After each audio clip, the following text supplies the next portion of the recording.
Good evening, families. So we are going to read another Christmas book this evening. I hope that you have been having fun celebrating. Maybe you've wrapped some gifts or hopefully decorated your tree. Tonight we are going to read The Mouse in the Hammock, and it's a Christmas tale. You see that mouse in the hammock? All right, let's get started. Now, when I open this book, I see lots and lots of bells. So that makes me wonder what this book might be about. We know it's about a mouse. All right. It happens this time every year. I hear the attic door going creak as it slowly opens. The dust on the old battered box gets wiped away. Its lid is gently lifted, and one by one we are all taken out. The tinsel, the ornaments, the nativity set, the nutcracker, the angels, and at last, little old me. I think that's our mouse. I peek outside the window with my tiny black eyes, and those twinkly lights I see. Is that a Christmas tree I smell? Are those jingly bells I hear? This can only mean one thing. Christmas is near. I bet he loves Christmas. I love Christmas. Do you love Christmas? No time to dilly-dally. There is so much to do. The streets are busy with grown-ups rushing around, taking care of all the big things. The parties, the food, the presents. But what about the little things? You know, all those things that don't look important but make Christmas extra special. Who will take care of the little things? Why, someone very little, of course. So little he could live in a gingerbread house.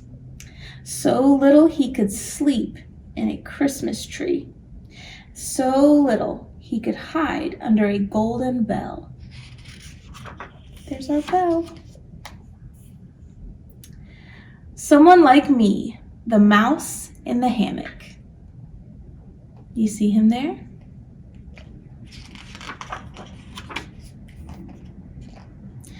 Dong, dong. Oh, there's a clock. As the old clock strikes midnight, my mission begins. I perk up my ears to make sure that no one's awake. I carefully get out of my hammock, climb down the tree branches, and I scurry around the house looking for all those little things that need doing. On the first night, I refill the cookie jar, checking that they still taste good. Yum. That sounds like a pretty good job. On the second night, I sew up the Christmas stocking, the one with the hole. Ouch. You see him there? On the third night, I hang the mistletoe to welcome all who visit our house. Smooch.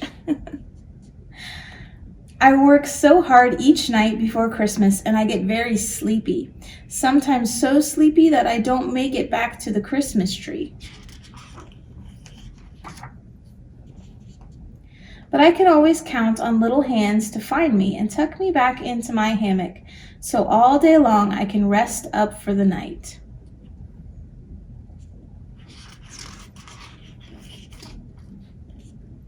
Night after night, my mission continues. I gather the kids' wish lists. I shine the Christmas ornaments. I straighten the star on top of the tree. He is a very busy mouse. At last, Christmas Eve arrives. I just love Christmas Eve. Hooray! All of the friends and family coming to visit. Patiently, I wait for the festivities to end, the friends to leave, and my family to fall fast asleep. For this is my busiest night of the year.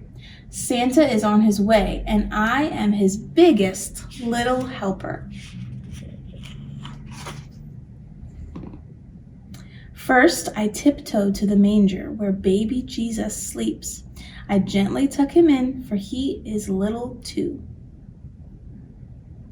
Then I make sure that everything is ready for Santa's arrival. Oh no, there's a hot cocoa in the fireplace. Or I just said hot cocoa. I guess I want hot cocoa. There's a hot coal in the fireplace. I thought that didn't make any sense. That's because there's hot coal in the fireplace. So I quickly pour water on it to put it out. You see him doing that?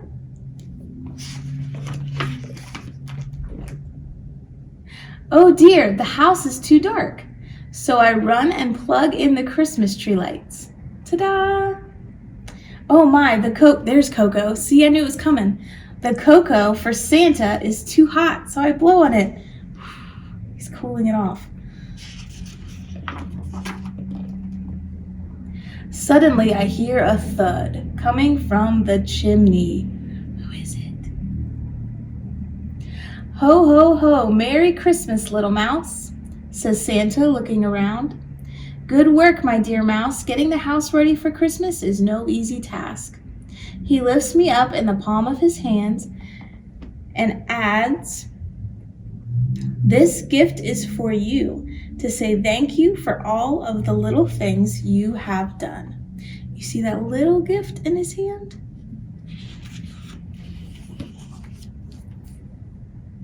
Ding, ding goes the beautiful gold bell. Santa got him a bell. You may think that you've done only little things, but you don't have to be big to do good things. The little things make a big difference. Now it's getting late and it's time for you to get some rest, he says, carrying me to my hammock and tucking me in.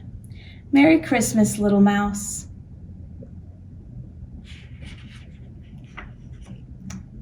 That's the end of our story. He got tucked into his hammock and he got his golden bell from Santa. That sounds like a pretty good Christmas for our little mouse. Well, guys, thank you so much for joining us tonight. We'll have another story on the last Wednesday. Actually, I think we have a couple stories left to tell you, but that's all for tonight. So have a good evening.